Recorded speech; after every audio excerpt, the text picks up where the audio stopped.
22 is the latest collaboration from director Peter Berg and actor Mark Wahlberg. This is their fourth, and a fifth one is on the way soon called Wonderland. I think that's coming to Netflix at some point. And this film is about an elite tactical unit called Overwatch. They get a lot of top secret stuff done for their government without barely getting acknowledged, but they get a lot of people saved every single day. And here they have to sneak out the character Lee Noor, played by Iko Uwais from the Raid films. They gotta sneak him out of the Indonesian city that they're in because the people that are working for their government are hunting him down because he has a lot of sensitive information about them. And for the 22 miles from their base to the airport, they face a lot of gunfire, a lot of hand-to-hand fights, and just a lot of action sequence moments to make an entire action sequence second and third act. My Peter Berg knowledge ranges from Battleship onwards. I have not seen Friday Night Lights or The Rundown or Hancock, but I have seen Battleship, and as a kid I really loved it, and today I can still have some fun with it, but it's definitely not a good movie. I do, however, love Lone Survivor. I think that's terrific. Deepwater Horizon, fantastic movie. And Patriots Day, though I don't stand by the A+ grade I originally gave it, I still was riveted by that film.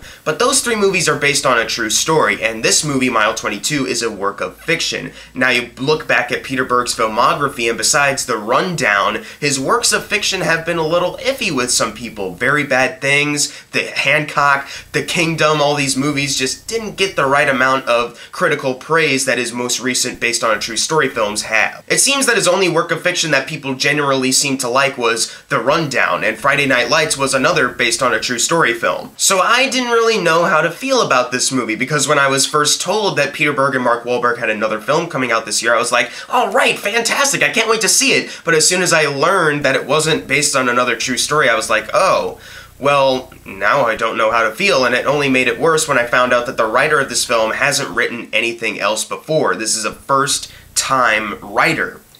I got a little worried about that. So walking into this movie, I was skeptical, and walking out of this movie, I was mad. This movie, whew, it disappointed me more than I thought it would. I actually really hate this movie.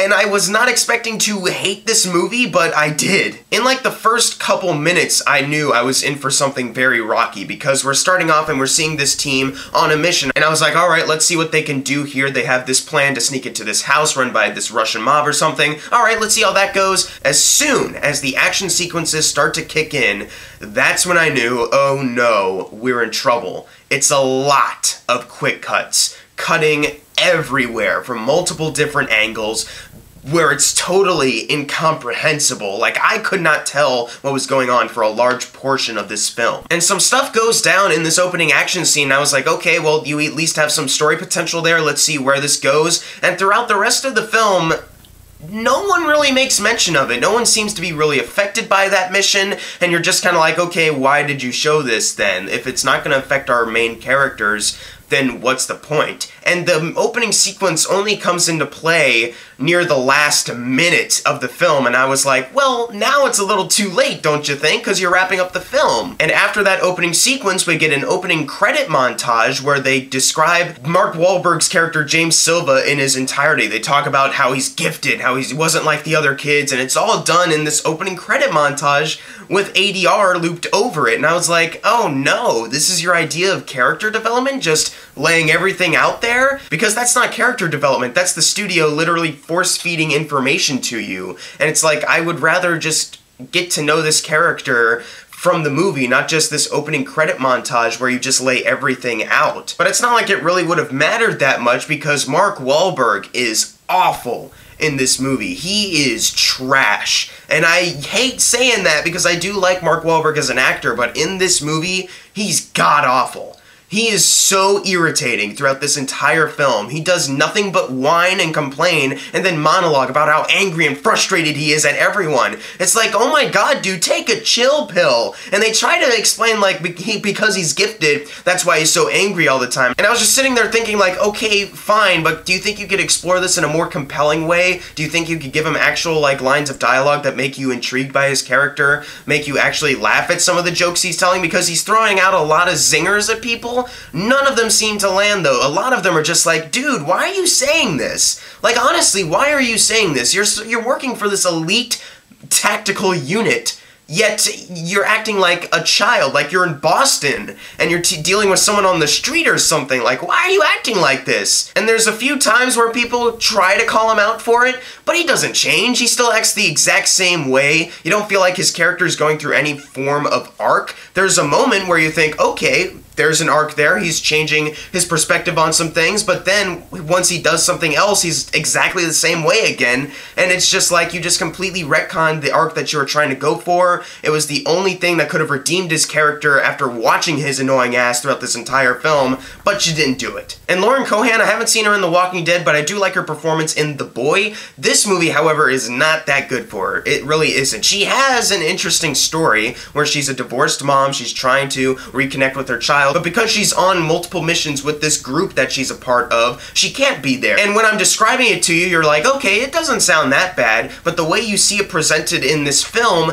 it's infuriating. Like, she gets on like this app called like Family Wizard. It's like this app for divorced parents to communicate but also not to swear at each other, and text messages can be sent to lawyers and all this. But they start like FaceTiming on this app, and immediately both of them are very angry. The father and the mother, Lauren Cohan, and immediately you're like, I don't know what your relationship was like beforehand, and through your lines of dialogue, you're acting very vague about it, so I can't really decide if she's in the right to be angry or if he's in the right to be angry. It just seems like both of you are angry for no reason. And I heard in an interview, Mark Wahlberg was talking about we wanted to spend more time with the characters in this film. This is a character action film. And I was like, the character development you're trying to do is so forced, and it's so infuriating to watch because it's barely developed on, and then every other character besides the two main ones is awful. Like, everyone else besides Mark Wahlberg and Lauren Cohan has barely anything to offer as far as their characters go. Iko Uwais has something to him, sure, he's got an interesting story,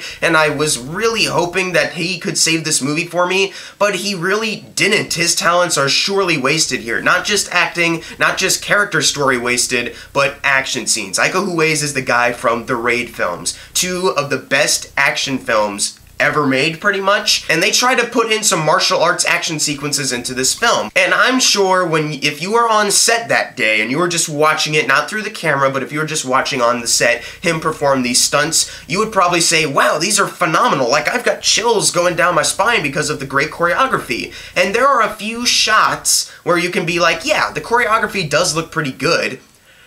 But the editing, oh my god! The editing cuts these action sequences to shit, to the point where you can't tell what's going on anymore. Like I said earlier, there's only a few shots in the movie where you can act like, alright, that's a cool kill right there, that's a cool punch.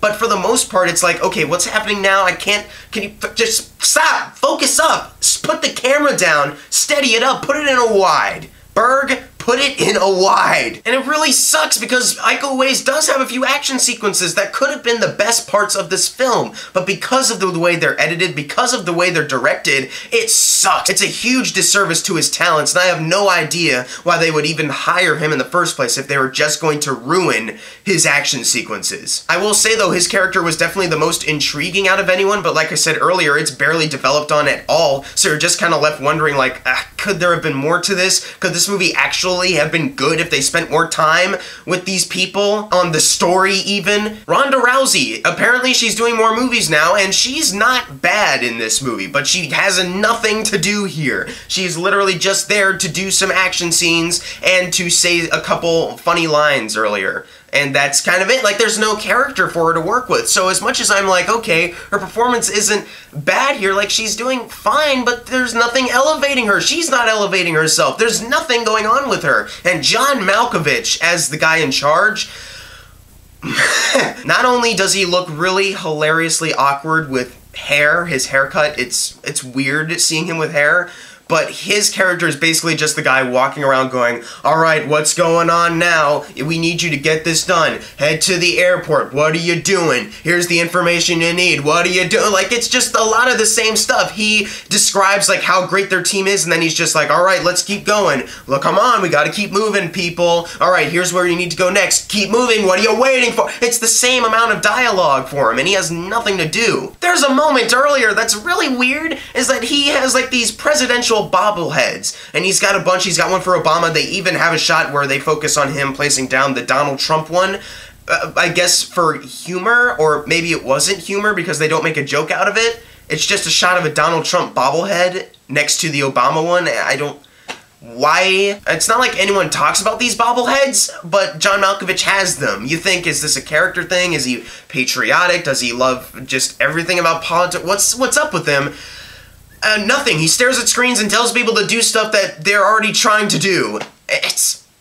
There's nothing for him to work with. And it also doesn't help that the story here, it's just, this guy has some sensitive information on the country, and now we have action sequences to do. It doesn't matter, blah, blah, blah. So alright, the characters are all terrible, the acting sucks, the story is non-existent. Only at times do they try to focus on it, but it's too late for it at that point, and it's awfully written. So let's talk about the action sequences. Besides the opening one and the martial arts stuff with Iko Uwais, how are the action sequences? They're the same. They're terrible. They're cut horribly, and there are times where I'm like, okay, I can see this being fun, but you keep cutting. You will never focus up on what's going on in an action sequence. And I can tell there's a lot of brutal, R-rated stuff going on, and I could get invested with that. I could be entertained, but because of the directing style, they really screwed themselves on that one. It's just so hard to watch. It's unwatchable at a lot of portions of this movie. Not to mention that the editing just in general for the movie is terrible. Like, they have this sequence of Mark Wahlberg doing a testimony after the main movie's mission, but they have it interspliced throughout the entire film, so you're like, okay, Mark Wahlberg is gonna live,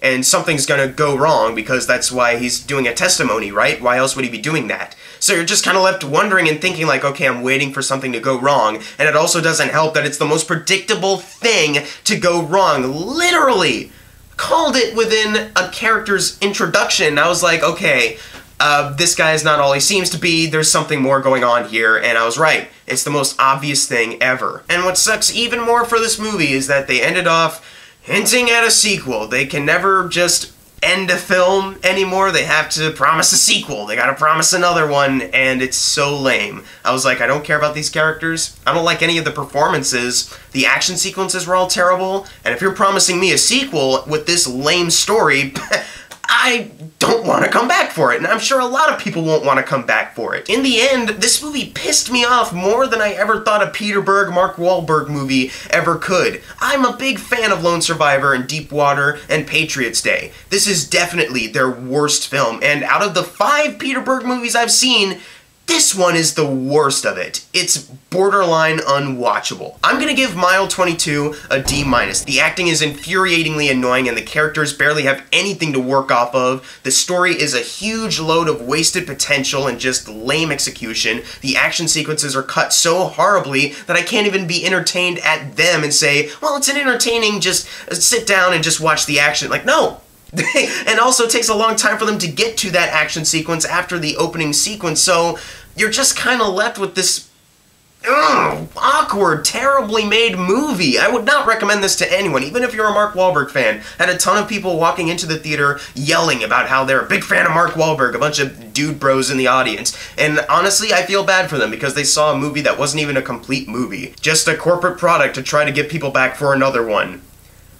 Yay, Mark Wahlberg and Peter Berg, they're at it again. But if you've seen Mile 22, leave in the comments below what you thought of it, and I'm going to tell you guys right now, in the next coming days, I'm going to be going to a beach house, so I don't know if I'm going to be able to film there, but if I can, I'll get some more reviews out, but if I can't film, then I'll try to do some audio reviews for you guys, just so I can tide you guys over till I'm back in front of a camera. So, until then, thank you guys for watching, make sure to subscribe, I'm Jackson Fulcher, see you guys next time.